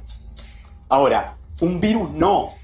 Entonces, a nadie se le ocurriría que yo puedo ir a una sala de urgencias de terapia intensiva y ponerme a entubar gente o a recibir gente con neumonía. Eso lo puede hacer un médico, un intensivista. A nadie se le pasaría por la cabeza que yo puedo ponerme a trabajar en una vacuna. Escúchame, Daniel. Ahora, escuchá cómo termina. Diseñando una cuarentena.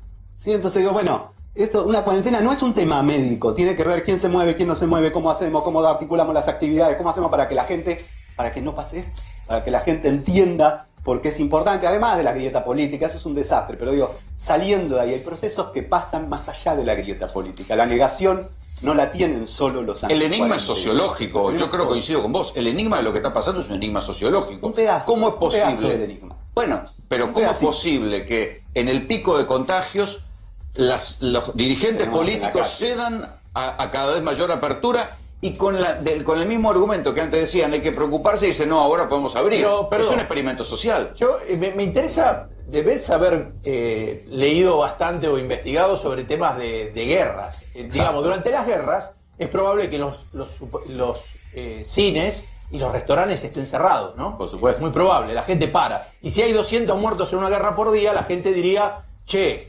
estamos en el peor momento de la guerra. Ahora, esta discusión estúpida, porque ¿qué restaurante puede funcionar con 4 mesas un día que hace 4 grados? ¿Quién va a ir a un restaurante a cagarse de frío, que le saquen un montón de guita? Un montón de gente. Pero es peor, un montón de gente. Está peor. Está lleno de peor que lo que decís. Está lleno en todos lados. Está bien. Salí a dar una vuelta hoy. ¿Salís a dar una vuelta? Lo que te voy a decir es que venga cualquier empresario a decirme qué números hizo. Es imposible que le den los números. Es una estupidez mental lo que te digo. Pero hace más plata que si tiene 0 mesas. Pero claro, ¿sabés qué yo creo? ¿Sabés qué yo creo que lo planteé la semana pasada? ¿en qué nosotros nos equivocamos? ¿En qué los médicos, en la manera de comunicar? Bueno, ahí te lo contesta el doctor, seguro. ¿En qué nos equivocamos nosotros? Yo se lo pregunté a varios colegas al aire, inclusive. Digo, ¿en qué fallamos?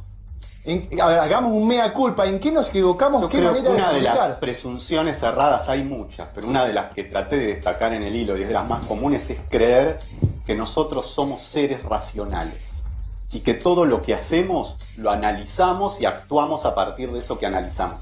Bueno, ninguna teoría sociológica te va a aceptar eso.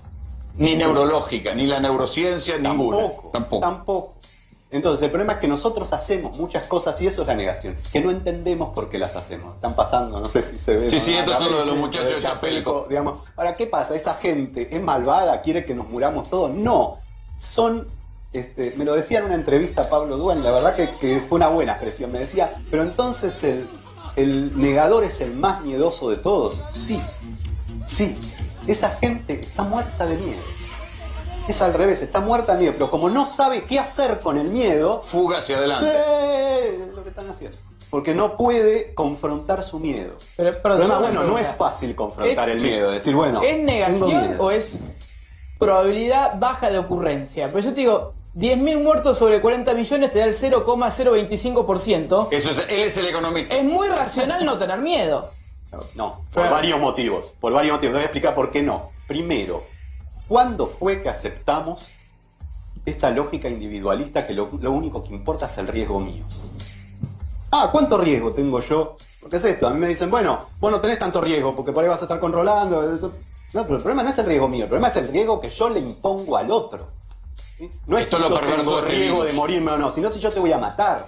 Si yo estoy dispuesto a aceptar que te voy a matar. Segundo, las cuentas que haces las haces mal porque tomás datos que están mal. No son 10.000. ¿Cuántos? A ver si lo entendés. No tenemos la menor idea cuántos pero son. Si son 10.000, en la gripe española pasa de 0,025 a 0,50. No, pero en la gripe siendo menos del 1%. Igual le cierran el doble. Yo hasta que no sea el 50% le siguen cerrando.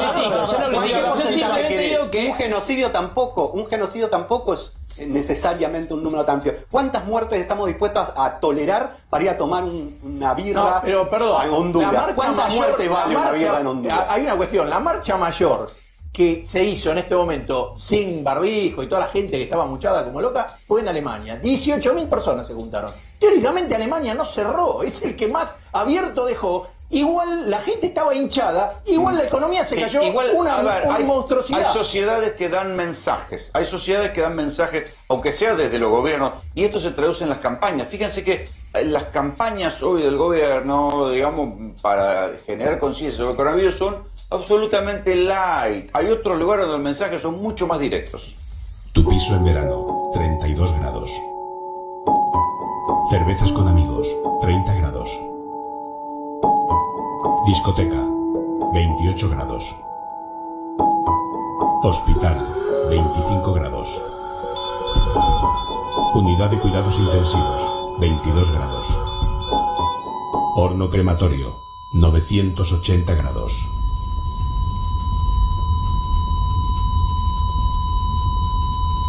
Hay cosas que dan más calor que una mascarilla.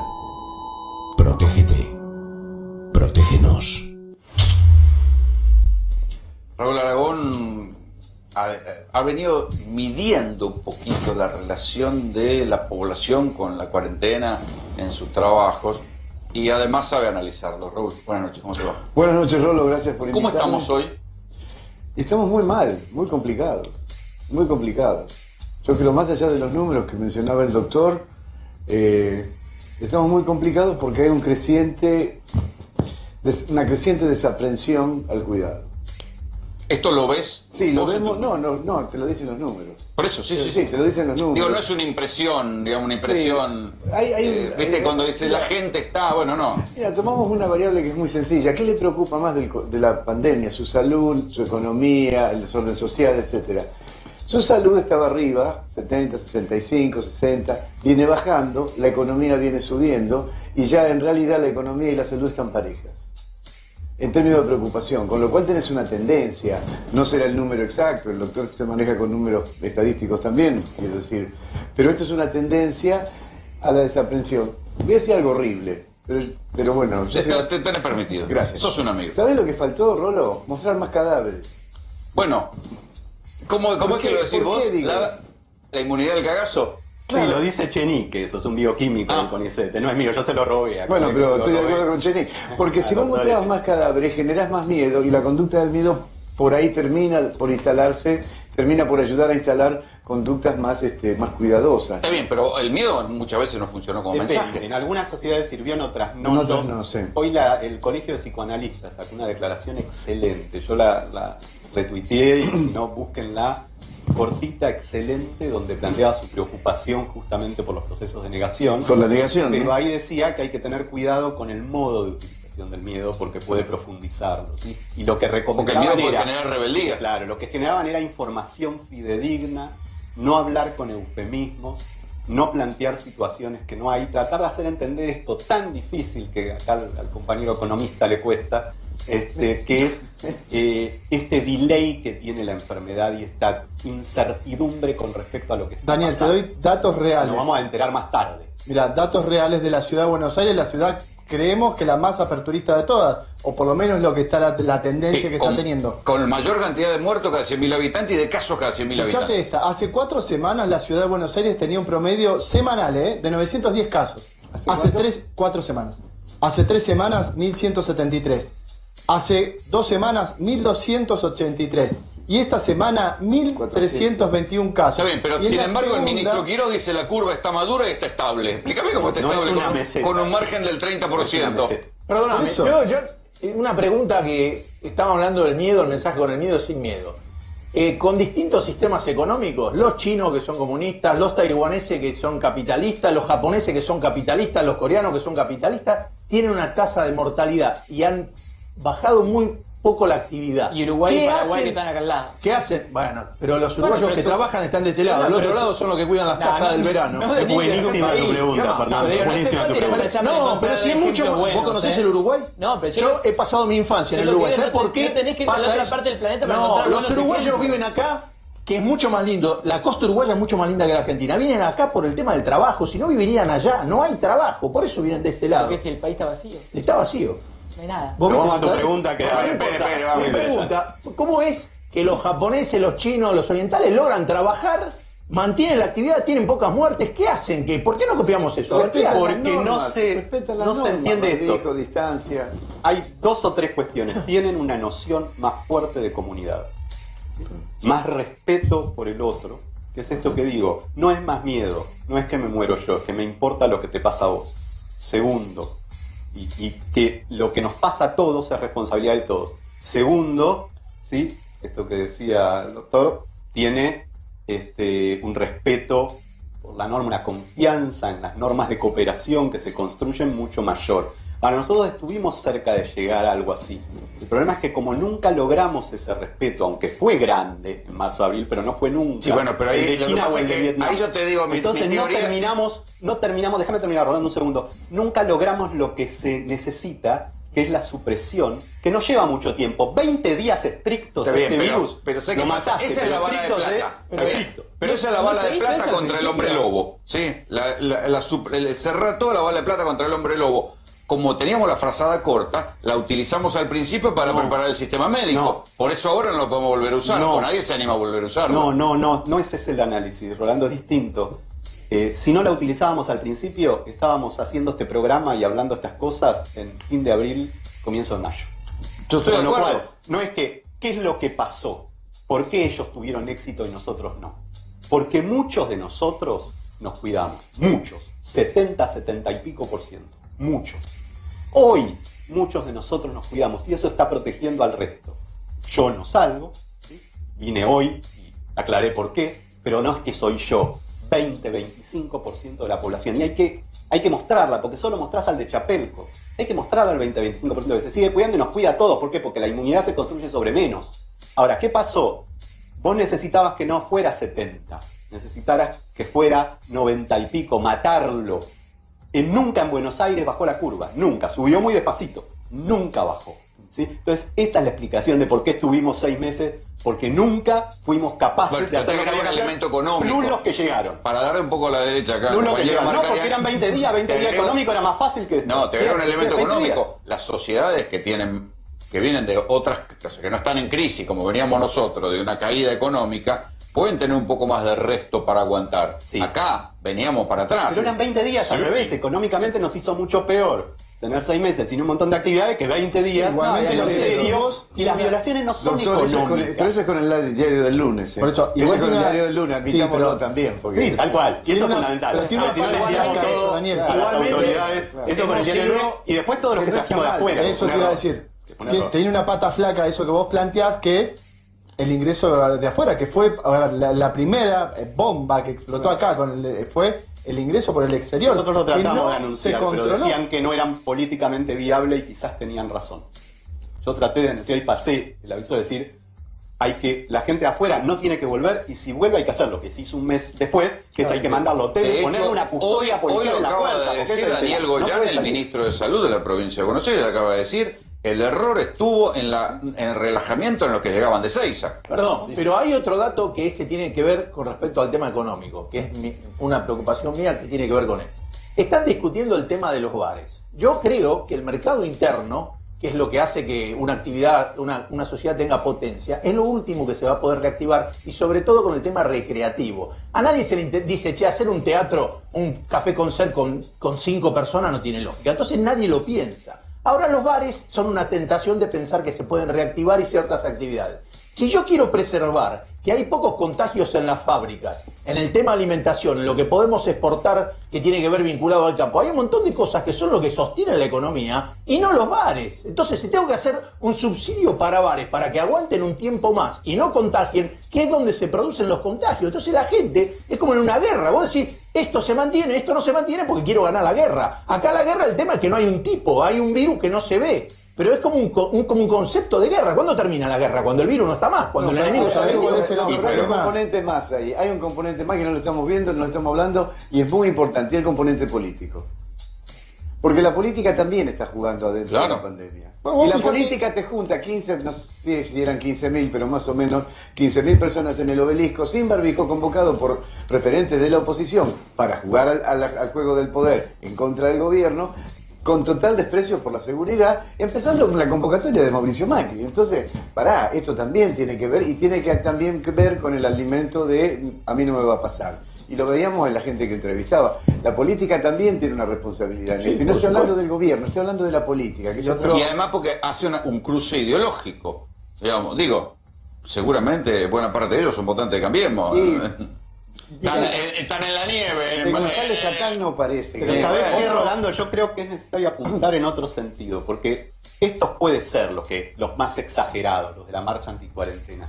Pero yo creo que la negación y las violaciones por razones innecesarias de la necesidad de cuidado no es una cuestión ideológica. ¿Sí? Esto es, muchos que están de acuerdo con el gobierno, que están de acuerdo con las medidas de cuidado, consideran, producto de la negación, que una vez que nos juntemos con los pibes no va a pasar nada, que por una vez que vaya la tía tampoco tan terrible. No es que van a hacer esto público, pero hay una línea, suma. Algo tiene que ver el tema político, porque generalmente el tema de la grieta es, vos te paraste de allá, yo me paro del otro lado. Entonces el gobierno decía, hay que frenar, hay que bajar la actividad. Entonces la oposición tomó la bandera y dijo, tenemos que agarrar la bandera opuesta, que es la que nos quedó a nosotros. Es muy responsable, Jujuy, Mendoza, Río Negro son opositores, y la capital, Rosario, también es dentro de Santa Fe, la que más contagios tiene, y también es opositor. Corrientes también. Todos los que se declararon, vamos a hacerlo distinto para mostrar que somos distintos, están teniendo problemas gravísimos. Sí, claro. Como decía Perón, no es que seamos buenos, es que los demás son peores. Entonces en estos casos los que fueron oposición están teniendo problemas económicos ahora más graves que lo que tenían antes. Pero fíjate, de este lado, en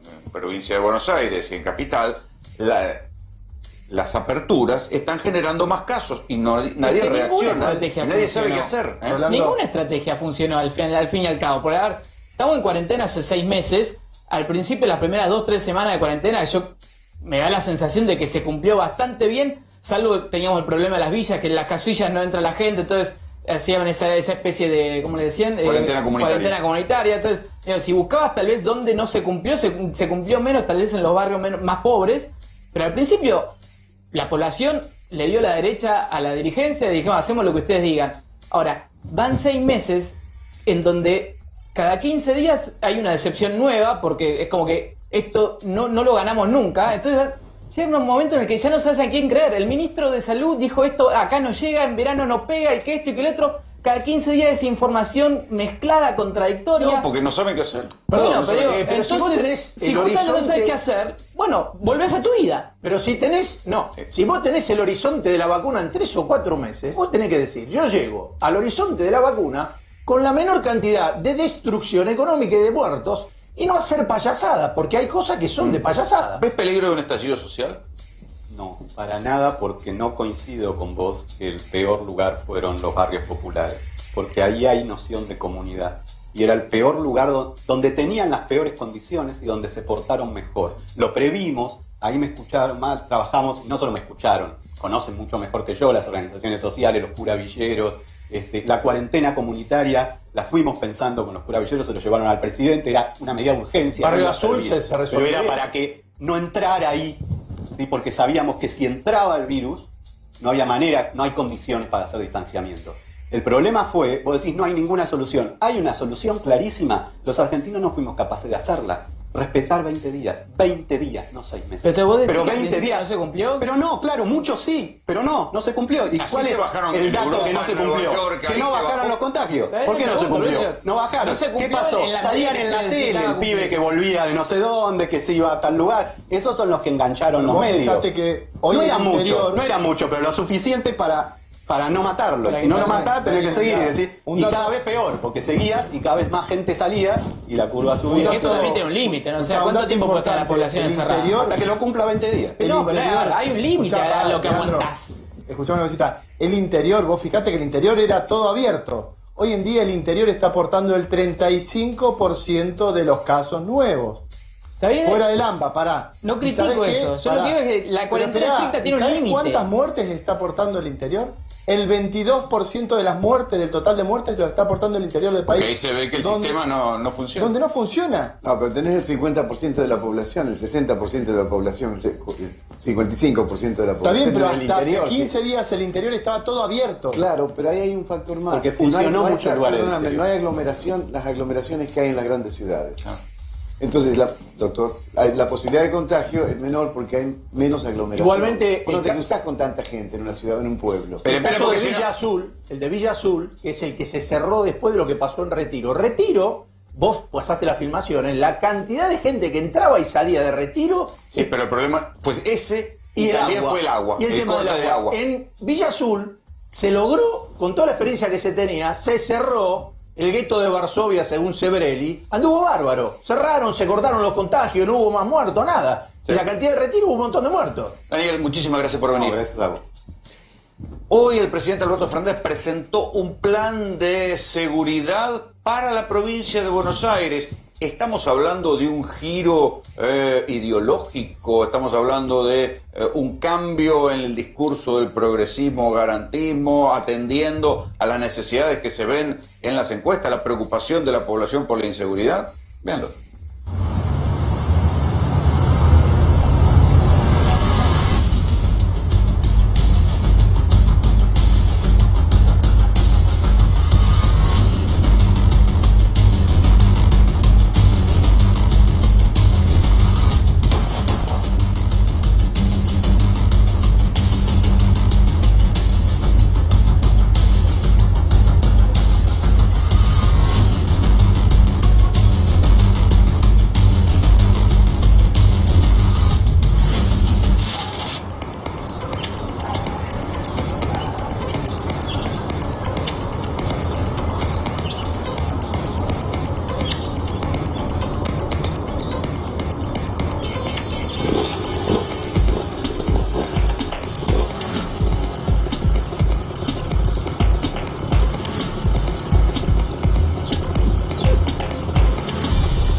Todos estos videos, todos estos episodios de inseguridad se conocieron esta semana. No son de archivo, son todos fresquitos.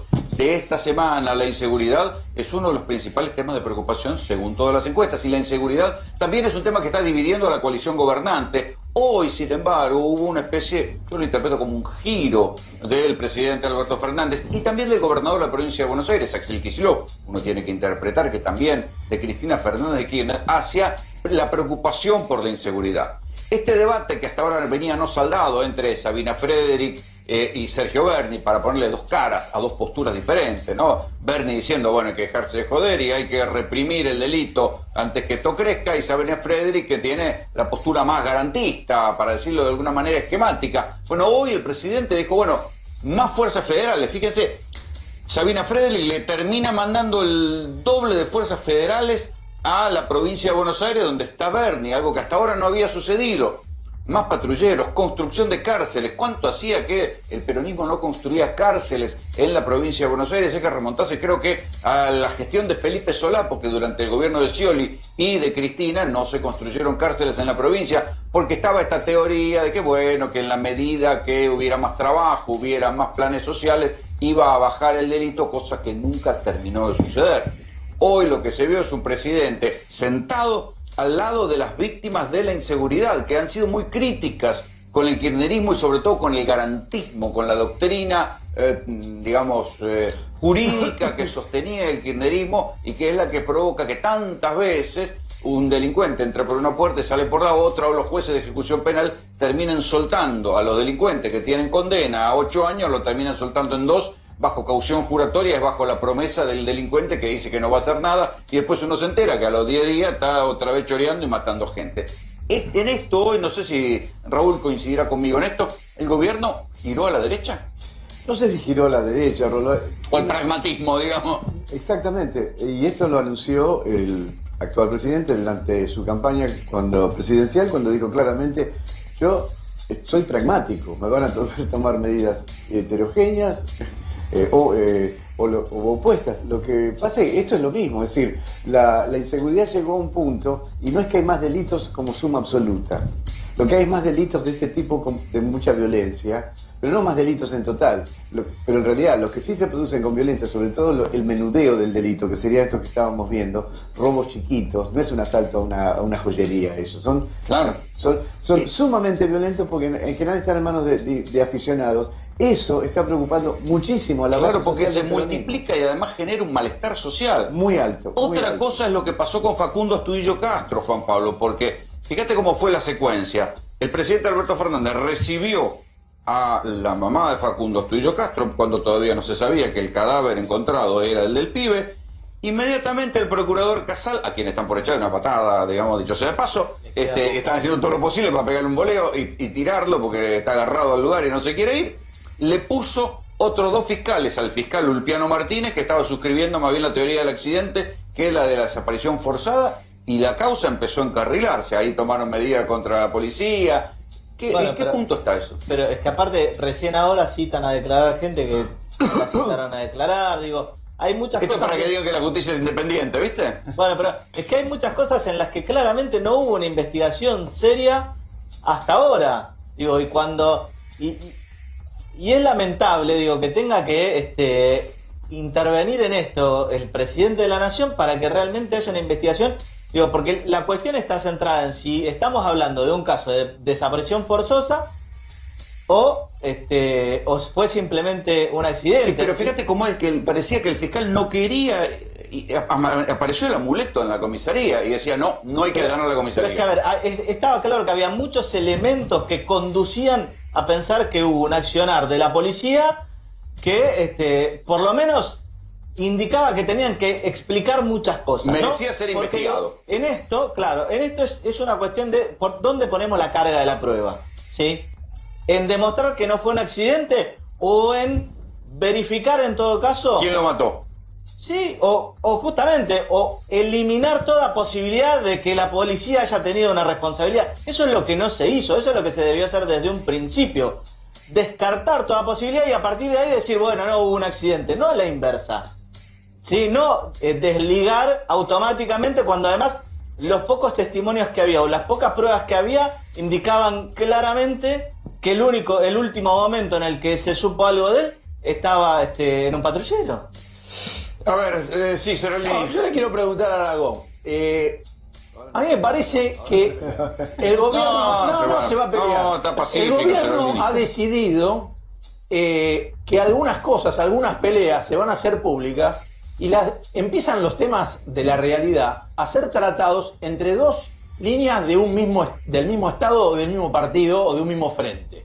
Es decir, ya la pelea, como Bernie realmente ha dado un volantazo en el aire, porque teóricamente va diciendo a todos lados, Cristina es mi jefa, y teóricamente, digamos, a Cristina la acusan de zafaronista, y resulta que casi está, que no le queda nada por decir a Bullrich, porque se va del otro lado y casi está con la doctrina Chocobaro, y la verdad es que me ha sorprendido el cambio. No es fácil de explicar, pero la pelea es entre Frederick y Bernie, se acabó Bullrich. Desapareció Bullrich de la escena. Es como que en economía la discusión tiene que ser entre Culfas y Nielsen, pero que discutan con Pratgay, que venga a dar cátedra allá. Acá reaparecen todos jugar al chinchón con Rencay. Generan 40.000 palos de deuda, se lo fuman en un año y ahora dicen cómo se sale. Entonces digo, la discusión es entre gente que no esté quemada y que no haya destruido nada. ¿Cuál es la Entonces, pregunta? ¿Quién no está quemado en Argentina? No, y ¿Cuál es la pregunta? Guzmán no está quemado. El Sacachispa. Dale 15. Raúl te dice cuál es la pregunta al final. No, la pregunta es si esta pelea no está fogoneada al revés. Se dieron cuenta que era bueno que se peleen Bernie con Federico. Del juego. No, a ver. Se trata de una coalición, ¿ok? Son por lo menos 4 componentes ahí, ¿no? El peronismo, el kirchnerismo, Massa, el Frente Renovador y los movimientos sociales, que son los que están saltando a defender las tomas, claro, porque es su clientela. Ahora, vos tenés lo que acaba de decir Rolo, que tiene una intencionalidad y una necesidad, yo te diría, existencial. Tiene que defender su base. ¿Quiénes son los que están en las tomas? Por otro lado, tenés una postura muy dura de alguien que está camino o quiere encaminarse a una posición ejecutiva electoral, o sea, hacia la gobernación, primero pasando por la presidencia del Partido de la Provincia de Buenos Aires, que es Sergio Berni, y que además tiene una formación, y yo creo que es sincero en eso, de rigor en la aplicación de la ley. No lo dijo ahora, lo viene diciendo desde siempre. No, pero no lo hablo por este caso. Déjame terminar. Sí. Por otro lado tenés el kirchnerismo y por otro lado tenés el peronismo ortodoxo, que trata de que no se desparrame todo. Eso es más o menos. Ahora, no es un vuelco a la derecha, siempre estuvo a la derecha. No dije que es un vuelco a la derecha. ¿Le estás sacando el espacio a Patricia Bullrich? Sí. Por supuesto que sí. Eso digo. Pero no es que sea fogoneado. Vamos a hacer la pregunta difícil, cortita, pero para el doctor Marcarín. ¿Para cuánto aguantan las reservas? Poco. A ver, esto termina con dos cosas. O una devaluación, que la están evitando con todas las medidas posibles, pero eventualmente esto va a terminar. O sea, tienen que devaluarse, no queda mucha opción. O lo que se está rumoreando, que puede ser complejo, pero puede ser un salvataje de corto plazo, que es un desdoblamiento cambiario, con un tipo de cambio comercial para exportación e importación y un segundo tipo de cambio. Pero no está eso ya. De facto. Pero hoy tenés 3. Tenés el comercial, el de 70, el solidario, digamos. El contado con liquidación, el dólar bolsa y el blue.